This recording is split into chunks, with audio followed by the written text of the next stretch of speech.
كفتة البطاطس من الوصفات السهلة المنجزة الاقتصادية. عملتها بطريقة سهلة جدا تدخل الفرن ومتأكدة هتعجبكم. أول حاجة هنسلق كيلو من البطاطس في مية وملح وهنحط عليه فصوص الثوم، وبعد ما تبرد تماما هنبدأ نهرسها بالشوكة بالشكل ده.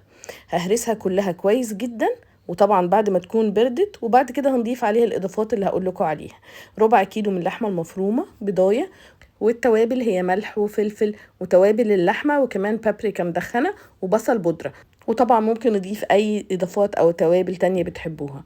هضيف كمان ربع كوباية من البقدونس المفروم واربع معالق من البقسماط عشان تمسك الكفتة كويس. طبعا الزيت هستخدمه عشان اقدر اشكل بيه الكفتة بتاعتنا كويس. هبدأ الاول هعجنها لحد ما توصل للقوام اللي انتوا شايفينه، وهحط ايدي في الزيت وبعد كده شكلوها بالاشكال والاحجام اللي تناسبكم. زي ما انتوا شايفين شكلتها بالطريقة دي، هي سهلة جدا وما تقلقوش هي هتدخل الفرن مش هتفك معاكم. عملت كمية كويسة جدا جدا، وبعد كده هحطها في الصينية اللي هتدخل الفرن، وهدهنها بس بزيت من على الوش كده بفرشة، وهدخلها الفرن على درجة حرارة 190.